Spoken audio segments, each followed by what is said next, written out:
നമസ്കാരം.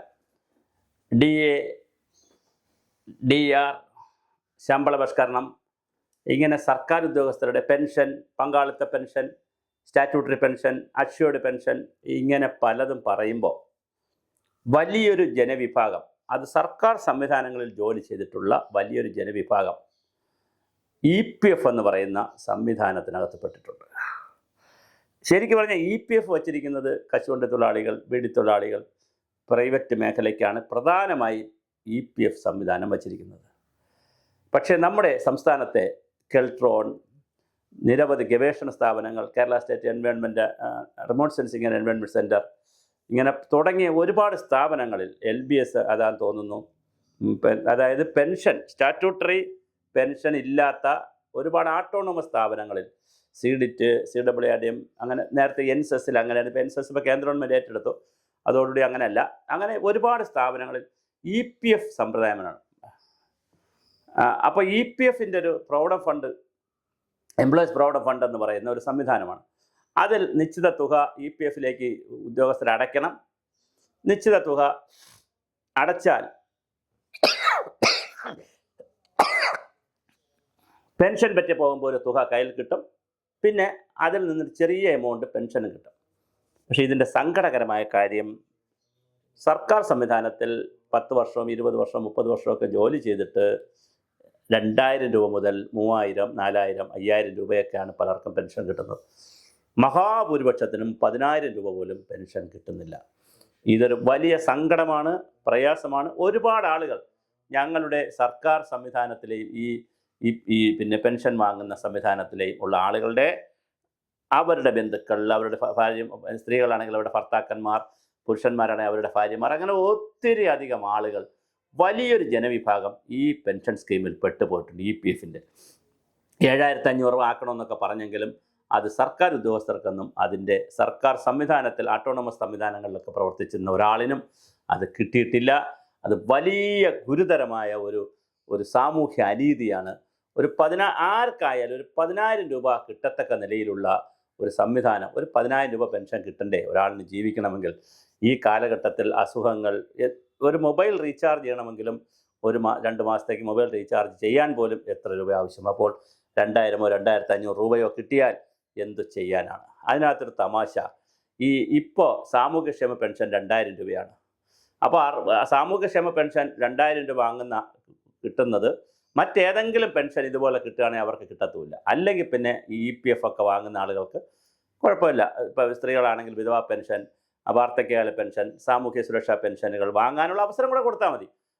അതും കിട്ടും, ചിലപ്പോൾ 2000 രൂപ. അങ്ങനെ അതും കിട്ടാതെ ഇത് മാത്രമായി കിട്ടുന്ന, EPFൽ മാത്രം ജീവിക്കുന്ന വലിയൊരു വിഭാഗം ജനങ്ങൾ കേരളത്തിലുണ്ട്. അത് വളരെ ഗുരുതരമായൊരു സാമൂഹ്യ അനീതിയാണ്. ഒരു തുല്യതയുടെ പ്രശ്നം പറഞ്ഞാലും, ഭരണഘടനയുടെ അന്തസ്സായി ജീവിക്കാൻ ആർട്ടിക്കിൾ 21ൻ്റെ കഥ പറഞ്ഞാലും ഒക്കെ സങ്കടകരമാണ്. അത് മറ്റാരോടും ചെന്ന് പറയാനും കഴിയുന്നില്ല.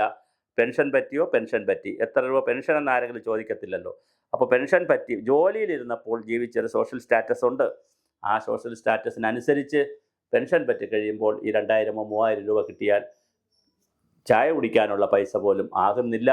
പലരും ഒറ്റയ്ക്കൊക്കെ കഴിയുന്ന ഒരുപാട് ആളുകളുണ്ട്. അവർക്ക് 100 രൂപ പോലും ഒരു ദിവസം കിട്ടാത്ത രീതിയിൽ, ഒരു 3000 രൂപ പോലും കിട്ടുന്നില്ല 30 ദിവസത്തേക്ക്. അത്ര നാമമാത്രമായ തുകയാണ് കിട്ടുന്നത്. അപ്പോൾ ഇന്നലെ വേറൊരു ഇതുമായി ബന്ധപ്പെട്ട് മറ്റൊരാൾ എന്നെ വിളിച്ച് പറഞ്ഞു, സാർ എല്ലാവർക്കും ഒരേപോലെ DA കൊടുത്താൽ പോലെ ഈ പെർസെൻറ്റേജ് എന്തിന് വയ്ക്കുന്നു എന്ന് ചോദിച്ചു. പെർസെൻറ്റേജ് ഇല്ല, അതൊരു 5000 രൂപ 10000 രൂപ അങ്ങനെ കൊടുത്താൽ പോലെ.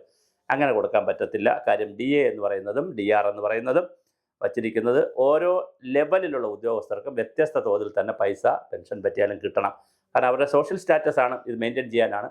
അപ്പോൾ പിയൂണായി ജീവിച്ച ഒരാൾ, സാധാരണ ജോലി ചെയ്തിരുന്ന ഒരാൾ, കുറച്ചുകൂടെ ഹയർ ജോലിയിലിരുന്ന ആൾ, ഇങ്ങനെ വിവിധ ജോലികളിലിരുന്നവർക്ക് തുല്യമായല്ലോ അവരുടെ ജീവിത സാഹചര്യവും, അവർ ഉപയോഗിക്കുന്ന വാഹനം, അവർ വച്ചിരിക്കുന്ന വീട്, അവരുടെ മറ്റ് സൗകര്യങ്ങൾ, മക്കളെ പഠിപ്പിച്ചത് എല്ലാം വ്യത്യസ്തമായിരിക്കും. അപ്പോൾ ആ വ്യത്യസ്തമാകുമ്പോൾ തീർച്ചയായിട്ടും പെർസെൻറ്റേജ് വൈസ് തന്നെ പൈസ കൊടുക്കേണ്ടതുണ്ട്. അതുപോലെ ഒരു ഇൻസെൻറ്റീവോ ഒരു പെർസെൻറ്റേജ് വൈസ് തുക എന്തുകൊണ്ട് EPFകാർക്ക് സർക്കാർ അനുവദിക്കുന്നില്ല എന്നുള്ളത് വളരെ സങ്കടകരമായൊരു കാര്യമാണ്. അത് ഇനിയിപ്പോൾ ബാലഗോപാലിനോട് അത് പറഞ്ഞിട്ട് എന്ത് ചെയ്യാൻ പറ്റുമെന്ന് അറിയില്ല.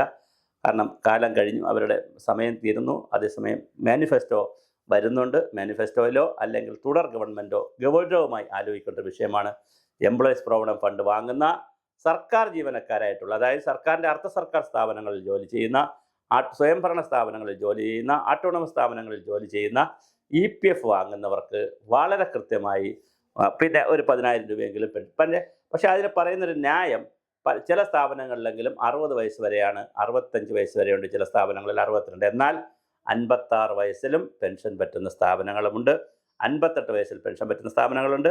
56 വയസ്സ് കഴിഞ്ഞാലോ 58 വയസ്സ് കഴിഞ്ഞാലോ ഒരു ഇവാലുവേഷൻ നടത്തി ഒരു ഡിസ്ക്രിഷണറി പവർ ഗവൺമെൻറ്റിന് കൊടുത്തുകൊണ്ട് അങ്ങനെയും പലർക്കും കൊടുക്കുകയും കൊടുക്കാതിരിക്കുക, അങ്ങനെ പല രൂപത്തിലാണ് ഇതിൻ്റെ കഥകൾ പോകുന്നത്. അതുകൊണ്ട് 56 വയസ്സായാലും 60 വയസ്സായാലും പെൻഷൻ പറ്റുന്ന ആളിന് തീർച്ചയായിട്ടും ഒരു മാന്യമായ പെൻഷൻ തുക കിട്ടുന്ന ഒരു പെൻഷൻ സ്കീം കൊണ്ടുവരാൻ ഗവൺമെൻറ് ആലോചിക്കണം.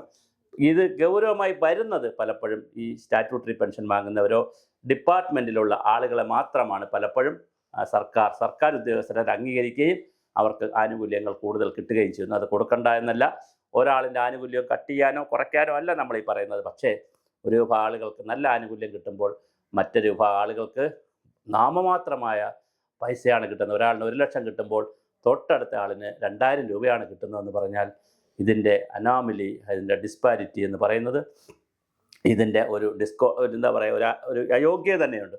അതിൻ്റെ അകത്തൊരു ഷെയിംഫുള്ളാണ്. അതായത് ഒരാൾ ജോലി ചെയ്തിട്ട് 2,000 രൂപ 2,500 രൂപ നക്കാപ്പിച്ച പൈസ പോലെ സർക്കാരിൽ നിന്ന് പെൻഷൻ കിട്ടുന്നെന്ന് പറയുന്ന തന്നെ ഒരു കർഷകത്തൊഴിലാളി പെൻഷനോ അല്ലെങ്കിൽ ക്ഷേമ ബോർഡിൻ്റെ പെൻഷനോ കിട്ടുന്നത് പോലുള്ളൊരു തുക മാത്രമേ ഇത്രയും ഹയർ എഡ്യൂക്കേഷനൊക്കെ ഉള്ള ആളുകൾക്ക് കിട്ടുന്നു എന്നുള്ളത് വളരെ വളരെ പരിതാപകരമായൊരു സോഷ്യൽ ഇഷ്യൂ ആണ്. അപ്പോൾ അത് പരിഹരിക്കുന്നതിനുള്ള ശ്രമങ്ങൾ സർക്കാരിൻ്റെ ഭാഗത്തു നിന്നുണ്ടാവുമെന്ന് നമുക്ക് പ്രതീക്ഷിക്കാം. ഇത് ഗൗരവമായി EPFകാർ ചെയ്യേണ്ടതാണ്. അത് കേന്ദ്ര ഗവൺമെൻറ് സ്കീമാണ് എന്ന് പറഞ്ഞെങ്കിലും സംസ്ഥാനത്തിനാണ് ഈ സേവനമെല്ലാം കൊടുക്കുന്നത്, സംസ്ഥാന സർക്കാരിനും സംസ്ഥാനത്തെ ജനങ്ങൾക്കുമാണ്. അതുകൊണ്ട് തന്നെ അങ്ങനെ EPF സ്കീമിൽ വന്നിട്ടുള്ള 10,000 രൂപയ്ക്ക് താഴെ പെൻഷൻ കിട്ടുന്നവരുടെ കാര്യം ഒന്ന് ലിസ്റ്റ് ഔട്ട് ചെയ്ത് അവർക്ക് ഒരു 10,000 രൂപയെങ്കിലും പെൻഷൻ കിട്ടത്തക്ക രീതിയിലുള്ള ഒരു സംവിധാനം ഗവൺമെൻറ് ഗൗരവമായി സർക്കാരിനെ സേവിച്ചവർക്കെങ്കിലും കൊടുക്കുന്നതിനെക്കുറിച്ചുള്ള ചർച്ചകൾ തുടങ്ങി വെക്കണം. ഇത് പുതിയൊരു വിഷയമാണ്. പക്ഷേ നമ്മൾ വിവിധ വിഷയങ്ങൾ, സമൂഹത്തിനെ ബാധിക്കുന്ന വിവിധ വിഷയങ്ങൾ ചർച്ച ചെയ്യുന്നത് കൊണ്ടാണ് ഇത്തരത്തിലൊരു വിഷയം കൂടി എടുത്തിട്ടുള്ളത്. സർക്കാർ ഉദ്യോഗസ്ഥരായിട്ടുള്ളവർ ഗൗരവമായി ഇത് പരിഗണിക്കണം. സർവീസ് സംഘടനകളും മറ്റു കാര്യങ്ങളുമൊക്കെ ഇത് വളരെ ഗൗരവമായി പരിഹരിക്കേണ്ട ഒരു വിഷയമാണ്. തീർച്ചയായിട്ടും EPFകാരുടെ മിനിമം പെൻഷൻ എന്ന് പറയുന്നത് 7,500 രൂപ എന്നൊക്കെ പറയുന്നുണ്ടെങ്കിലും അത് എല്ലാവർക്കും കിട്ടുന്നില്ല. കൂടുതലും കിട്ടുന്നത് അൺഓർഗനൈസ്ഡ് ആയിട്ടുള്ള അല്ലെങ്കിൽ പ്രൈവറ്റ് കമ്പനികളിലും ഫാക്ടറികളിലും സംവിധാനങ്ങളിലുമാണ്. സർക്കാരിൻ്റെ ഞാൻ ഈ പറഞ്ഞ സംവിധാനങ്ങളിലേക്ക് അത് കിട്ടുന്നില്ല എന്നുള്ളത് വളരെ പ്രധാനപ്പെട്ടൊരു സാമൂഹ്യ തുല്യതയുടെയും സാമൂഹ്യ നീതിയുടെയും വിഷയമാണ്.